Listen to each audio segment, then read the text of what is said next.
খামখেয়ালি না, এরকম অগণিত মাসআলা আছে। আল্লাহ তাআলা আমাদেরকে বুঝার তৌফিক দান করেন। চলেন আয়াতের তরজমা শুনেন। আল্লাহ তাআলা বলেন, ইন্না আউওয়ালা বাইতিন উদিআ লিন-নাসি লাল্লাযী বিবাক্কাতা। হজ এটা মূলত করা হয় কাবা ঘরকে কেন্দ্র করে। কাকে কেন্দ্র করে? তা আল্লাহ তাআলাকে যদি প্রশ্ন করেন, আল্লাহ কাবাকে কেন্দ্র করে হজ কেন করতে হবে? নামাজ বাড়িঘরে হয়, রোজা যে যেখানে আদায় হয়, যাকাত যে যেখানে আছে সেখান থেকে দিলেই হয়, তো হজে কি কি করতে হবে আপনি আমার এটা কোনায় ব্যবস্থা করি। কথা বুঝছেন কি না? নামাজ যাকাত রোজা যেহেতু এখানেই পালন করতে পারি, হজের জন্য এখানে যাইতে হবে কেন? তো আল্লাহ তাআলা কাবা ঘরের কতগুলো বৈশিষ্ট্য আল্লাহ তাআলা এখানে বলছেন। বলার পরে বলছেন, এই বৈশিষ্ট্যগুলোর কারণে আমি আমার এই ঘরকে কেন্দ্র করে হজ ফরজ করলাম। কি কি বৈশিষ্ট্য কাবার, যেটা আমনের বাড়িঘরে নাই, যেটা বাংলাদেশ চীন জাপানে নাই, যেটা মক্কার ওই কাবা ঘরে আছে, সেটা আর কোথাও নাই। ওই বৈশিষ্ট্যগুলো শুধু সেখানেই পাওয়া যায়, অতএব সেখানেই হজ করতে হবে। এক নাম্বার, ইন্না আউওয়ালা বাইতিন, আল্লাহ বলে আমার এই গোটা জমিনের কায়নাতের মধ্যে ওই জায়গায় যে কাবা, এটাই জমিনের প্রথম ঘর। জমিনের প্রথম, এটা মর্যাদা, এটা কাবার বৈশিষ্ট্য, এটা প্রথম ঘর। এই পৃথিবীতে প্রথম মাটি তে আল্লাহ তাআলা এই গোটা পৃথিবীতে প্রথম যে ঘরটা বানিয়েছেন সেটা কাবা, এটা এটার বৈশিষ্ট্য। দুই নাম্বার, উদিআ লিন-নাস, এই ঘরটা আমি আল্লাহর পক্ষ থেকে বানানোই হয়েছে মানুষের জন্য। মানুষ সেখানে আসবে, আমার বান্দারা আসবে, এই জন্য আল্লাহ তাআলা কাবা বানাইয়া ইব্রাহিম আলাইহিস সালামের মাধ্যমে ইব্রাহিম নবীকে বলছে, আযদিন ফিন-নাস বিল হজ, ইব্রাহিম তুমি মানুষদেরকে এই ঘরের উদ্দেশ্যে হজ করার জন্য ডাকো। তাহলে আল্লাহ বলেন আমি বানাইছি মানুষের জন্য, তো মানুষ যাবে না তো কে যাবে? আমার বান্দা আসবে না তো কে আসবে এখানে? তো এটা বানানোই হয়েছে ইমানদারের জন্য, এটা বানানোই হয়েছে মুমিনের জন্য, এটা বানানোই হয়েছে মুসলমানের জন্য। সুবহানাল্লাহ। তিন নাম্বার, লাল্লাযী বিবাক্কা, আল্লাহ বলে কাবা শুধু কেবল এটা মক্কাতেই অবস্থিত। কোথায় অবস্থিত? কাজেই এত বাই এত, দৈর্ঘ্যে কত, প্রস্থে কত, সব কিছু একেবারে ইঞ্চি মিলাইয়াও যদি পৃথিবীর অন্য কোথাও কেউ এমন একটা ঘর করে এবং এভাবে কালো, যেই গিলাফটা কালো গিলাফ কাবা ঘরের মধ্যে লাগায়, এটা তো সৌদি আরবে কোম্পানিতে বানায়, একটা নির্দিষ্ট জায়গা আছে, ওরা সারা বছর এই গিলাফটা বানায়। তো এই গিলাফ এখানে একটা বানাইলে এটা এরকম 1000টা গিলাফ বানানো কি অসম্ভব? তো এটা জায়গায় জায়গায় এরকম একটা ঘর বানাইয়া গিলাফটা লাগাইয়া দিলেই তো হয়। আল্লাহ বলে না, হয় না। লাল্লাযী বিবাক্কা, এটা মক্কাতেই হতে হবে, এখানেই যেটা এটাই। এই জন্য ওই যে আব্রাহা বাদশাহ ইয়ামানে বানাইয়া কাবার মর্যাদা দিতে চাইছিল, মক্কার এক লোক গিয়া ওইখানে পেশাব পায়খানা করে দিয়েছে, যা তোর এটা বেঁধে দিলাম। এই কারণেই আব্রাহা বাদশাহ হাতি নিয়ে আসছিল কাবা ধ্বংস করতে। কথা বুঝছেন তো? এটা মক্কাতেই অবস্থিত। চার নাম্বার, মুবারাকান, আল্লাহ বলেন কাবা এই যে মক্কার, এটা বরকতের খাজানা, বরকতের খনি, বরকতের খনি। এটাতে আল্লাহর ঘর কাবাতে আসছে, আর বরকতে বরকতে আল্লাহ তাআলা তার জিন্দেগি ভরে দিয়েছে। 5 নাম্বার, ওয়া হুদাল লিল আলামিন, এটা সারা বিশ্ববাসীর জন্য হেদায়েতের কেন্দ্র। সুবহানাল্লাহ। এখানে যে আসবে আল্লাহর জন্য, আল্লাহর রাজি খুশির জন্য, সে নিশ্চিত হেদায়েত পেয়ে যাবে, তার জিন্দেগি বদলাবে, তার পরিবর্তন হবে। এটা বৈশিষ্ট্য। 6 নাম্বার, ফিহি আয়াতুম বাইয়িনাত, আল্লাহ বলে এই কাবার চারিদিকে অগণিত আল্লাহর কুদরতের নিদর্শন আছে।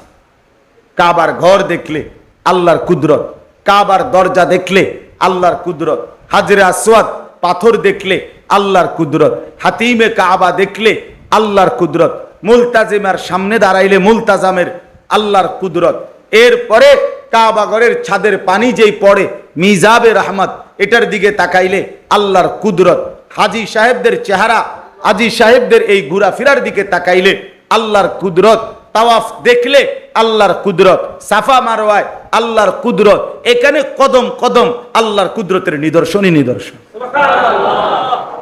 আল্লাহকে যদি বলেন আল্লাহ আরো দুই একটা আমনে কর না, তা আল্লাহ বলে মাকাম ইব্রাহিম, এখানে একটা বড় সড়ো আমার কুদরত আছে, আসলেই দেখবা বান্দা, সেটা হচ্ছে ইব্রাহিম আলাইহিস সালামের স্মৃতি চিহ্নওয়ালা পাথর। ইব্রাহিম আলাইহিস সালাম আল্লাহর হুকুমে কাবা ঘর এই দেওয়াল যে সময় পাথর গাঁথতেছিলেন, দেওয়াল উঠাইতেছিলেন, তখন আল্লাহ তাআলা জিব্রাইলের মাধ্যমে একটা পাথর পাঠাইছেন। এই পাথরটা ইব্রাহিম আলাইহিস সালামের পায়ের নিচে দিছে। ইব্রাহিম আলাইহিস সালাম এই পাথরের উপরে দাঁড়িয়ে কাবা ঘর নির্মাণ করছেন। আল্লাহ তাআলা স্বয়ংক্রিয়ভাবে ওই পাথরটাকেই লিফট বানায় দিছেন। এটা ইব্রাহিম আলাইহিস সালামের প্রয়োজনে উপরে উঠতো, নিচে নামতো। তো এই পাথরটা আল্লাহকে বলছে, আল্লাহ আপনার বন্ধু আমার উপরে পাও দিয়া রাখছে, আমি পাথর যদিও শক্ত, কিন্তু আমার একটু মন চাইতেছে আপনি যদি আমার সুযোগ দেন, আমি একটু নরম হইয়া আপনার বন্ধুর পায়ের চিহ্নটা আমার মধ্যে নিয়ে নেই। আল্লাহ তা বলছে ঠিক আছে। তো পাথর নরম হইছে, ইব্রাহিম আলাইহিস সালামের দুই পাও পাথরের মধ্যে দাইবা গেছে, একবারে খাপে খাপ পায়ের চিহ্ন লাগিয়া গেছে। এখন আজ ৬,০০০ বছর পরেও ইব্রাহিম আলাইহিস সালামের সেই পায়ের চিহ্ন বিশিষ্ট পাথর ওইখানে অবিকল একই রকম আছে। ফীহি আয়াতুম বাইয়িনাত মাকামু ইব্রাহিম, এটা বৈশিষ্ট্য। আপনি গেলে দেখবেন, চলেন যাই, বলেন ইনশাআল্লাহ। যে দিল আল্লাহর ঘর দেখতে চায় না সেটা কোনো দিলে না, তুই বেটা কোনো মুসলমান মহব্বতওয়ালা হলি না। যেই কলিজায় আল্লাহর ঘর দেখতে চায় নাই সে তো আল্লাহকে ভালোই বাসে নাই, আল্লাহকে মহব্বতই করে নাই। সুবহানাল্লাহ। ওয়ামান দাখালাহু কানা আমিনা, এই শেষ বৈশিষ্ট্য হলো আল্লাহ বলে আমার এই কাবা এমন জায়গা, এখানে আসলেই নিরাপদ, আসলেই নিরাপদ, গুনাহ থেকেও নিরাপদ, নাফরমানি থেকেও নিরাপদ, শত্রুর হামলা থেকেও নিরাপদ, কারো জুলুম অত্যাচার থেকেও নিরাপদ। সুবহানাল্লাহ, নিরাপদ। ওমান দাখালাহু কানা আমিনা, ঢুকলেই নিরাপদ, ঢুকলেই নিরাপদ। আল্লাহ বলছেন এটা নিরাপদ। এই এত কিছু বলে এই শেষ কথাটা দেখেন, আল্লাহ তাআলা বলেন কাবার কি কি বৈশিষ্ট্য কইল, 9টা বৈশিষ্ট্য কইছে এখানে। 1 নাম্বার, এটা প্রথম ঘর। 2, মানুষের জন্যই বানানো হয়েছে। 3, মক্কাতেই অবস্থিত। 4, বরকতের কেন্দ্র। 5, সারা পৃথিবীর মানুষের হেদায়েত, হেদায়েতের কেন্দ্র। 6, এখানে অগণিত নিদর্শন আছে চারিদিকে। 7, এখানে মাকাম ইব্রাহিম আছে। 8, এখানে যে ঢুকবে সে নিরাপদ হয়ে যাবে। এই 8টা, 9টা না, 8টা। আবার ওই একটার ভিতরে তো অনেকটি, এখানে অনেক নিদর্শন আছে কইলে তো একটা একটা আলগা আলগা কইলে তো এখানে অনেকটি। সর্বশেষ আল্লাহ বলেন এই এতগুলো বৈশিষ্ট্যের কারণে ওয়ালিল্লাহি আলান নাসি হিজ্জুল বাইতি, আমি আল্লাহ আমার সন্তুষ্টির জন্য আমার বান্দাদের উপরে মানিস্তাতা ইলাইহি সাবিলা, শরীয়ত কর্তৃক নির্ধারিত সামর্থ্য যাদের আছে তাদের জন্য এই ঘরের হজ ফরজ করে দিলাম। আল্লাহ এবার শেষ বলে বান্দা শুনো, আমি এত বড় মর্যাদাপূর্ণ কাবা, এত বৈশিষ্ট্য বললাম, হজটাকে ফরজ করলাম, সামর্থ্য আমি দিলে তাইলে যাইতে কইছি, আমি যদি সামর্থ্য না দেই তাইলে যাওয়ার দরকার নাই।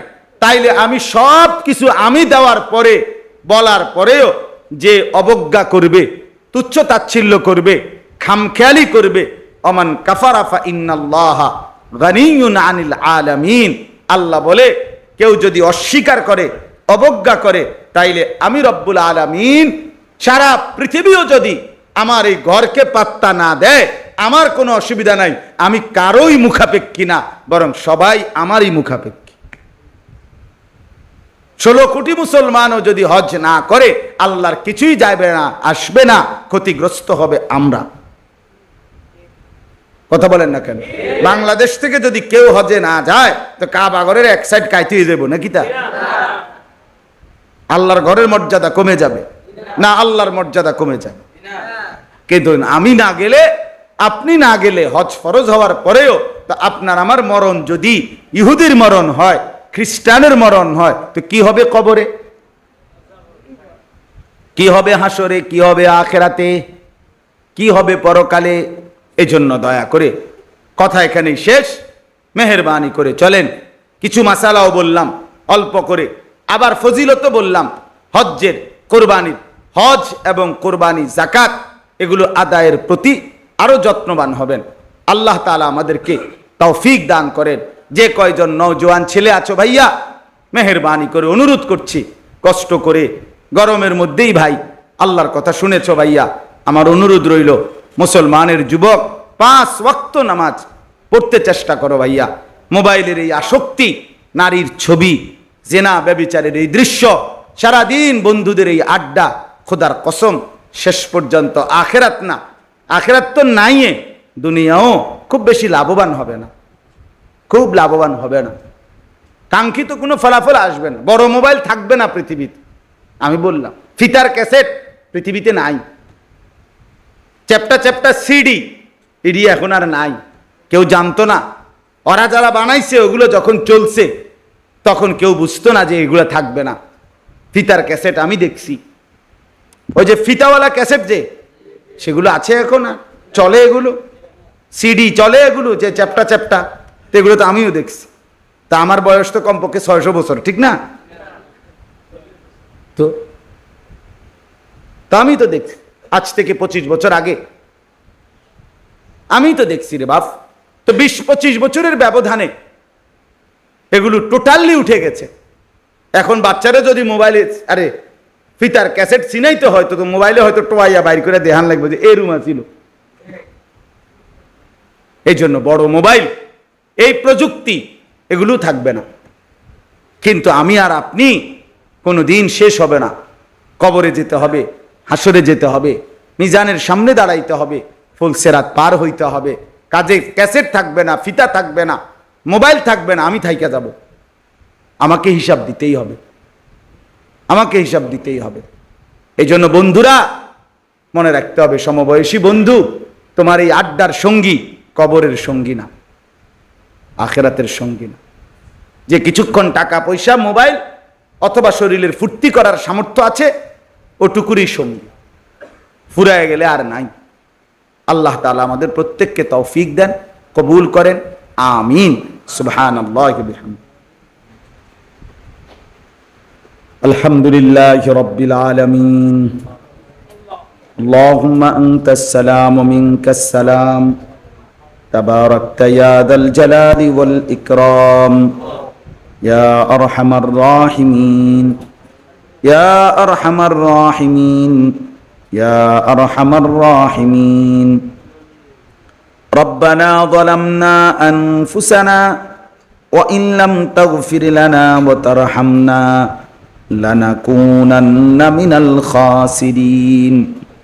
রব্বানা আতিনা ফিদ দুনিয়া হাসানা ওয়া ফিল আখিরাতি হাসানা ওয়া কিনা আযাবান নার।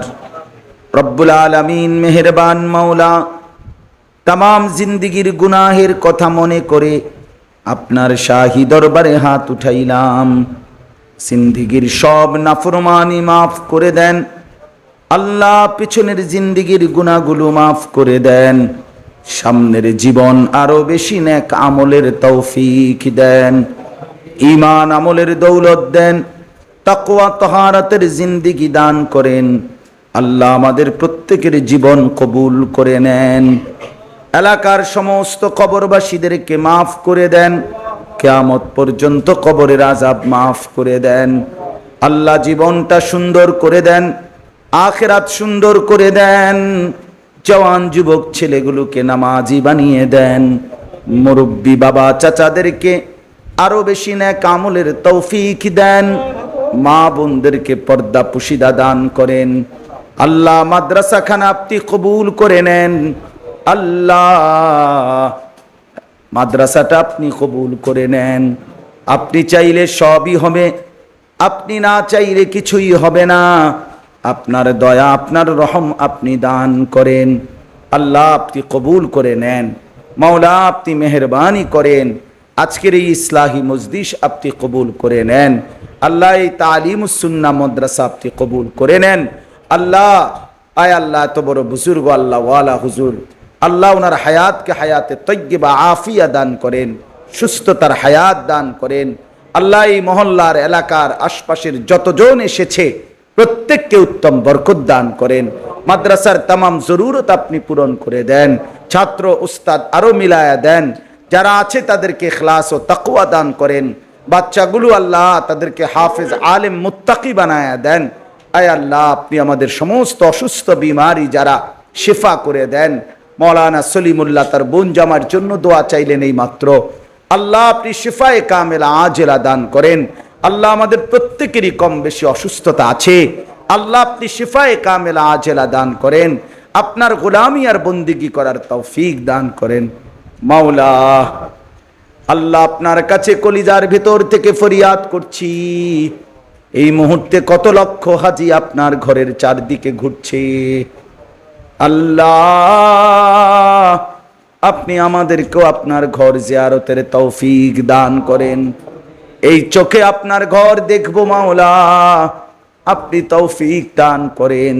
এই চোখে বন্ধুর রওজার সামনে দাঁড়াবো, আপনি তৌফিক দান করেন। আল্লাহ আপনি কবুল করেন। মাওলা আমাদের প্রত্যেকটা মুসলমান সামর্থ্যবানকে হজ কুরবানি যাকাত ঠিক মতো আদায় করার তৌফিক দান করেন। আল্লাহ প্রত্যেকের নেক মাকসাদ পূরণ করে দেন। প্রবাসী বিদেশি যারা সহি সালামতে নিরাপদে রাখেন, রব্বির হামহুমা কামা রব্বায়ানি সগীরা। সুবহানা রাব্বিকা রব্বিল ইজ্জাতি আম্মা ইয়াসিফুন ওয়া সালামুন আলাল মুরসালিন ওয়ালহামদুলিল্লাহি রাব্বিল আলামিন।